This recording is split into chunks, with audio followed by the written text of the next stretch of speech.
हालांकि slay point ने इस वीडियो से पार्ट ट्रिम कर दिए थे, लेकिन अब बात आगे बढ़ चुकी थी। एल्विश के टीममेट लक्ष्य ने ट्वीट करके स्ले पॉइंट को अपॉलॉजीज करने को कहा, मगर ध्यान देने वाली बात लास्ट लाइन है, otherwise get ready for everything. मैं भाई तुम्हें बर्बाद कर दूंगा, मैं कसम बता रहा हूँ, मैं तुम्हें बर्बाद कर दूंगा अगर किसी और ने भी ये करने की कोशिश करी तो।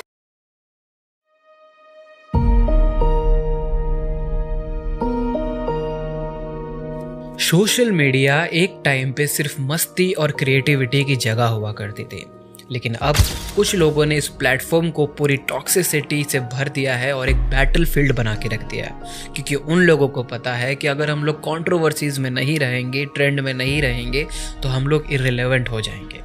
अब इसमें काफ़ी सारे नाम आते जाते रहते हैं, जैसे कि फ्लाइंग बीस्ट, मैक्स चन, दीपक कलाल, लेकिन जो नाम हमेशा कंट्रोवर्सीज में रहता है, यानी कि हर 2-3 महीने के अंदर, वो है एल्विश यादव। इस बंदे ने सिर्फ अपना नाम नहीं बनाया, बल्कि अपने साथ साथ एक पूरी जनरेशन का नजरिया ही बिगाड़ दिया है।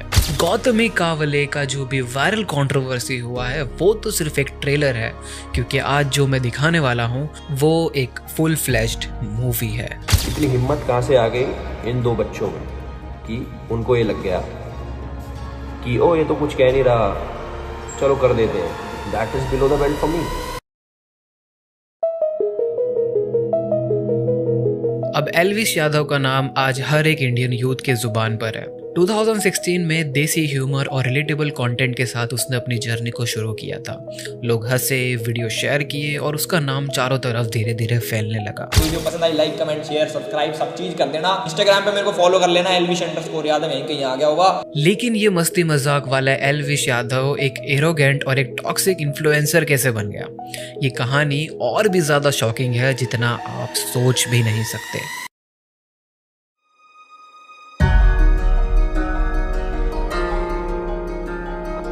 शुरुआत में एल्विश का कंटेंट सबको रिलेटेबल लगता था, लेकिन धीरे धीरे उसका टोन बदलने लगा।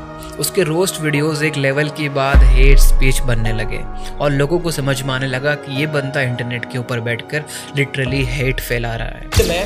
भीड़ में तो बहुत दूर की बात है, अगर तुम्हें मैं अकेला भी खड़ा कर दूं ना, तो भी भाई तुम्हें पता है सिर्फ 4 इंसान ही पहचाने, और वो भी एक तुम्हारा पापा, एक मम्मी और 2 भाई बहन। अगर तुम ज्वाइंट फैमिली में रहते हो तो 2 आदमी और जोड़ लो। हर दूसरे बंदे का मजाक और इस बंदे की लैंग्वेज ऐसी है कि घर वालों के सामने आप फुल वॉल्यूम में इसकी वीडियोस देख ही नहीं सकते। थोड़ा सा सर से फट गया, थोड़ा सा काक से फट गया, थोड़ी इसकी फट गया, तो भाई इसको प्लीज डोनेट करना और इसका नंबर लिखो 9192 बाकी टिकटॉकर्स की।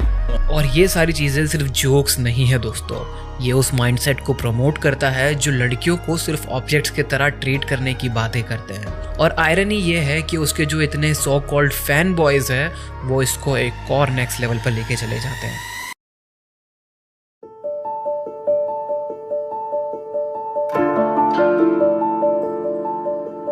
अब बात करते हैं हम उस इंसिडेंट की जिसने एल्विश के फैन बेस का एक असली रंग दिखाया है। स्ले पॉइंट की क्रिएटर गौतमी कावले की कुछ मॉब फोटोज या वीडियोस इंटरनेट पर आने लगे।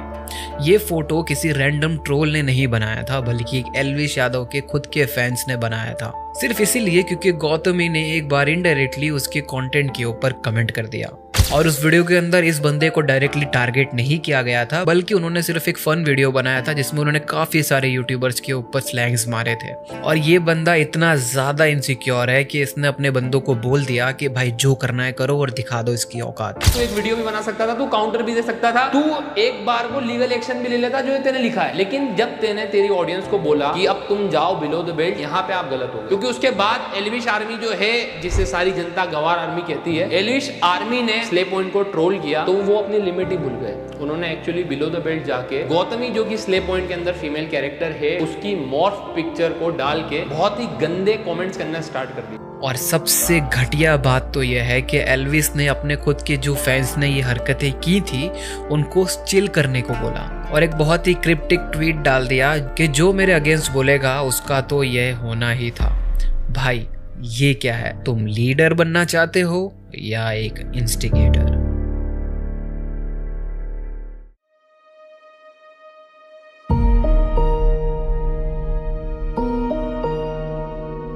एल्विस के फैंस सिर्फ फॉलोअर्स नहीं हैं, एक डिजिटल गैंग बन चुके हैं। कंस्ट्रक्टिव क्रिटिसिज्म का जवाब ट्रोलिंग, थ्रेट्स और हैरेसमेंट से देते हैं। भाई ये फैंडम है या माफिया? और ये सब चीज़ें जो भी हो रही हैं ये एल्विस के इन्फ्लुएंस का रिजल्ट है। एक क्रिएटर जो अपने फॉलोअर्स को डिसिप्लिन करने के बजाय उन्हें पूरी तरीके से टॉक्सिसिटी सिखाता है, उनके अंदर पूरा टॉक्सिक फ्यूल भर देता है। वो सिर्फ एंटरटेनमेंट नहीं कर रहा, आज के दिन एक प्रॉब्लम क्रिएट कर रहा है। और बस ऐसे ही लोगों की वजह से जो भी इंटरनेट पर्सनालिटीज होती है उनको देखने का लोगों का नजरिया घटिया से घटिया होता जाता है। अब बात करते हैं उस प्रॉब्लम की जो हर वीडियो में क्लियरली दिखती है, मिसोजिनी। एल्विस का कंटेंट लड़कियों को डिग्रेड करने के एक टूल किट बन गया है। जोक्स में मसाला तो है लेकिन रिस्पेक्ट का कोई नामो निशान नहीं। और इस माइंडसेट के इफेक्ट्स सिर्फ ऑनलाइन नहीं रियल लाइफ में भी दिखते हैं। एल्विस के जो भी फैंस हैं उनका बिहेवियर आप लोगों ने देख लिया, वो पूरा के पूरा प्रूफ है। अगर वो लोग ऑनलाइन इस तरीके की हरकत कर सकते हैं तो ऑफलाइन तो वो कैसे ही इंसान होंगे। इंडियन यूथ का एक बड़ा हिस्सा आज सोशल मीडिया से इन्फ्लुएंस्ड है।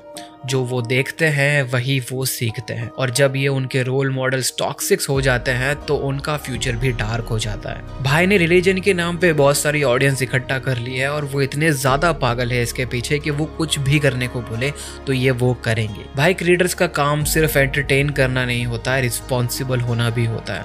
अगर एल्विस जैसा बंदा अपने पावर का मिसयूज कर सकता है तो सोच समझ के सपोर्ट करना हमारी जिम्मेदारी होती है। और यही सब चीज़ों को सुधारने के लिए मेरे जैसे कुछ क्रिएटर्स बहुत ही ज़्यादा मेहनत करते हैं ताकि इन लोगों की सच्चाई आपके सामने आए और आपकी आंखें खुले। एल्विस यादव का केस एक एग्जाम्पल है कि कैसे एक क्रिएटर अपनी सक्सेस को मिसयूज कर सकता है और एक पूरी जनरेशन का माइंडसेट ही बिगाड़ सकता है। पर ब्लेम सिर्फ उनका नहीं है, अस यानी कि ऑडियंस का भी है जो बिना सोचे समझे टॉक्सिक बिहेवियर को सपोर्ट करती है। अब आप लोगों में से कई लोग मुझे ऐसा पूछेंगे कि भाई तो फिर किस तरीके से क्रिएटर्स को सपोर्ट करना चाहिए, और आंसर बहुत ही सिंपल सा है। आप एक रिस्पॉन्सिबल व्यूअर बनोगे और चाहोगे कि वीडियोस रिपोर्ट की जाए और वीडियोस डिलीट की जाए ताकि उस बंदे को रियलाइज हो कि जो मैं चीज़ें बोल रहा हूँ वो इंटरनेट पे बोलने लायक नहीं है, या फिर एक टॉक्सिक फैंडम का पार्ट बनोगे। चॉइस आपकी है, फ्यूचर भी आपका है।